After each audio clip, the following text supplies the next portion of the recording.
Bonjour, je m'appelle Eric Oudette, je suis le fondateur de Homapi. C'est une plateforme qui allie IA et immobilier. Comment ça marche?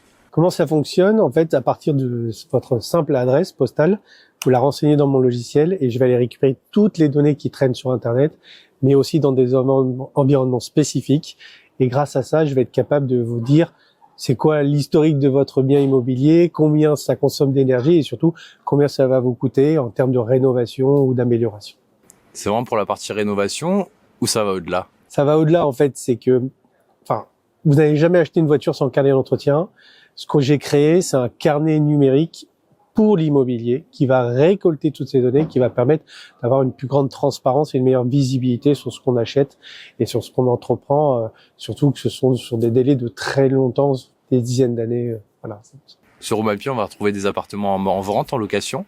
Pour l'instant, j'avais commencé à développer ce genre d'annonces parce qu'effectivement maintenant, en un simple clic, ça vous génère automatiquement les annonces immobilières. Donc pour les particuliers et professionnels, c'est super facile. Je l'ai mis en stand-by pour l'instant parce que quand on est une start-up, on a tendance à faire un peu beaucoup de choses. Donc il faut se focaliser aussi. Mais c'est dans les tuyaux et si des personnes nous le demandent, on le fera avec grand plaisir. Donc pour l'instant, qu'est-ce que vous avez créé et comment vous est venue l'idée surtout? Alors, pour l'instant, ce qu'on a créé, c'est une plateforme logicielle, ce qu'on appelle en SaaS, Software as a Service, qui utilise beaucoup d'intelligence artificielle pour traiter des très gros volumes de fichiers. Et ce pourquoi je l'ai créé, c'est venu d'une expérience personnelle. C'est qu'il y a quelques années, j'ai acheté ma résidence principale. Quand j'ai acheté cette résidence, l'annonce immobilière stipulait un diagnostic de performance énergétique qui était en D, la lettre D. Or, la veille au soir, avant d'aller signer chez le notaire, ils m'ont remis un nouveau DPE qui était F. Du coup, je me suis dit, c'est pas normal d'acheter des choses, des biens aussi chers sur des données qui sont erronées à la base, et surtout que ça a une très grosse incidence parce que ces DPE, la loi climat et résilience fait qu'il faut qu'on les améliore vers A ou B, et que je pouvais plus louer mon bien dans les années après avoir acheté ce bien. Donc, il y a un calendrier qui est très serré. Je savais pas quoi faire pour rénover cet appartement, comment m'y prendre, à qui faire appel. Et donc, j'ai voulu tout regrouper dans une seule et même plateforme qui permettait d'améliorer ces données-là. En tout cas. Vous en êtes où sur le marché aujourd'hui? J'en suis que nous avons développé pendant 1 an et demi cette solution. Nous avons mis sur le marché cette solution il y a quelques mois et nous avons déjà plus d'une centaine d'articles de presse qui ont fait l'éloge ou en tout cas qui parlent. Et on est en phase très avancée avec des très gros clients du domaine de l'immobilier, dans le domaine de l'assurance, où nous avons fait des tests qui ont été un succès. Et donc maintenant, l'objectif, c'est de passer à l'échelle et de nous faire connaître un peu partout en France, en particulier. En quoi l'IA révolutionne ce secteur? Alors, elle révolutionne ce secteur dans l'analyse des données. Quand vous achetez un bien immobilier, si on prend juste l'exemple du DPE, il y a 300, 400 caractéristiques différentes. On sait la taille des murs, la profondeur des fenêtres, enfin tout. C'est pas possible humainement de tout savoir sur un bien, la consommation, et même un agent immobilier, quand il visite un bien, se souvenir des 50 biens qu'il a, de la consommation énergétique, ce n'est pas possible. L'IA vient pour analyser des gros volumes de fichiers, améliorer les processus organisation et les processus fluidifier, si vous voulez, et aussi pour amener beaucoup de transparence aussi dans un domaine qui mérite un peu plus de transparence, parce que parfois on achète des passoires qu'on ne sait pas comment les améliorer. Donc du coup, on va donner les documents à l'IA qui va l'analyser? Oui, dans notre solution technologique, vous avez juste à envoyer le fichier. Imaginez un PV d'Assemblée Générale de 500 pages, instantanément, ça reconnaît le fichier, ça le met dans la catégorie, ça dit c'est un PV d'Assemblée Générale, ça va le ranger automatiquement dans une arborescence, et ça c'est très utile aussi pour les professionnels parce que maintenant ils vont pouvoir dire j'ai besoin de tel et tel et tel fichier, et automatiquement, grâce à l'IA, ça va les analyser, les ranger et pouvoir les partager plus largement après aux personnes qui sont intéressées par un bien immobilier par exemple. Du coup, Homapi, ça s'adresse à quelle clientèle? Ça va être les agents immobiliers, les particuliers, les deux? C'est une très bonne question. On est en mode B2B2C. Néanmoins, ce qu'on se concentre, comme je disais tout à l'heure aussi, c'est il faut focaliser sur quelque chose, c'est sur le B2B aujourd'hui. On se focalise sur l'immobilier en particulier, donc les notaires, les promoteurs immobiliers et les agents immobiliers. Ce sont les 3 cibles que nous avons.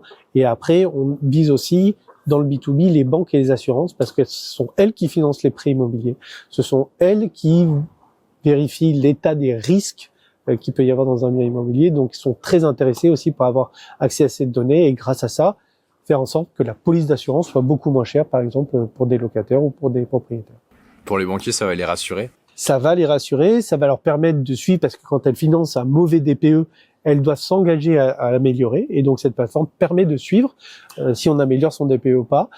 Ça permet de savoir combien ça va coûter aussi. Aujourd'hui, on ne sait pas, on demande des devis à droite à gauche. Avec l'IA, on est capable d'analyser très précisément les prix de revient ou de coût de ce genre d'opération. Sur les prix de coût, du coup, derrière, vous avez des entreprises qui peuvent aller intervenir pour les travaux. Oui, même chose. On a, en fait, c'est un peu comme si ça faisait un audit de votre bien immobilier. Et une fois qu'on a l'audit, l'IA donne des recommandations. Et dans ces recommandations, oui, on a une marketplace. Aujourd'hui, on a 60 000 prestataires de services qui peuvent amener des services d'architectes, des services de rénovation énergétique, des services d'artisans aussi. Donc tout ça, c'est mis en place et ce sont quoi nous allons accélérer dans les mois ou les années qui arrivent. Quels sont vos prochains objectifs ? Alors les prochains objectifs, c'est quand on crée une start-up et en particulier dans le logiciel, c'est d'être rentable aussi. On investit énormément d'argent, donc l'objectif, c'est de pouvoir viser cette rentabilité, donc décrocher le plus de clients possible, faire en sorte qu'ils soient heureux et qu'on développe sur mesure des cas d'usage qui répondent à leurs besoins et ensuite pouvoir recruter les personnes pour m'accompagner dans cette aventure parce que on a besoin de force et de bras pour y arriver. Quelqu'un qui hésite, quel message vous avez envie de lui transmettre ? Ce que je disais sur le carnet dans une voiture, c'est tellement utile d'avoir ces informations-là. C'est crucial. C'est un enjeu de transparence pour pas se retrouver avec des choses qu'on ne maîtrise pas. C'est un enjeu pour l'avenir, pour le climat aussi, parce que l'immobilier, c'est 25% des gaz à émissions d'effet de serre et 40% de l'énergie qui est consommée en France. Donc, c'est très important de maîtriser cette facture-là, de maîtriser son environnement pour être plus à même d'en profiter et d'être bien dans cet appartement ou cette maison. Pourquoi Omapi et pas un autre ? Parce que on a mis en place déjà une plateforme qui est robuste, qui est scalable, qui est valable aussi bien pour les marchés français que les marchés internationaux. Mais ce qui était très important, c'était ce qu'on appelle l'UX et l'UI. Donc l'expérience client, la façon d'utiliser, c'est la façon d'utiliser la plateforme est très simple. Donc je dirais pour tous ces aspects-là, mais derrière aussi, notre passé, c'est de la cybersécurité pendant 15 ou 20 ans, à moi et mon directeur technique. On a bâti une plateforme qui est respectueuse des données, des environnements des clients et de toutes les données des clients qui sont derrière. Donc c'est en partie pour ça, pour la tech, pour l'usage de cette technologie, de l'interférence avec l'IA aussi, et humainement pour venir nous connaître et nous rencontrer aussi parce qu'on a une équipe qui est solide derrière. Pourquoi avoir choisi ce nom Omapi ? Alors, figurez-vous que la société s'appelle Ecologia, mais c'était compliqué parce qu'il y avait un K, il y avait 2G, donc les gens ne savaient pas bien l'écrire.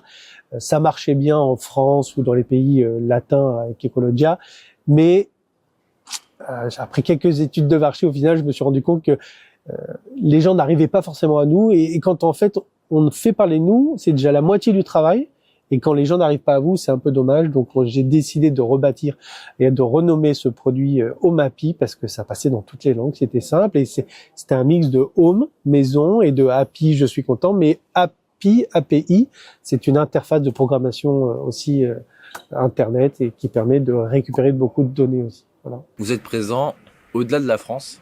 Alors pour l'instant, notre marché cible, c'est la France. On fonctionne très bien, mais aujourd'hui, vous mettez une adresse à Hong Kong, à Singapour ou aux États-Unis, ça fonctionne tout pareil. Vous mettez l'adresse, ça vous donne toutes les informations sur les parcs, les écoles à côté, tout est. Donc on vise la France pour l'instant. Une fois qu'on a réussi sur notre marché cible, on passera en Europe et on visera ensuite les États-Unis et le Canada en particulier. Mais le système est déjà développé. Le système est déjà développé. Ensuite, ce qu'il faut juste brancher, ce sont les bonnes bases de données par pays, parce qu'on n'a pas les mêmes données, on n'a pas les mêmes DPE. En Belgique, c'est un certain nom, DPE. Aux États-Unis ou en Angleterre, ce sont des choses différentes. Voilà. Donc c'est ça. Et on a commencé sur la partie climatique un petit peu, mais plus largement, la plateforme va aider à gérer toutes les réglementations liées au climat et à l'immobilier.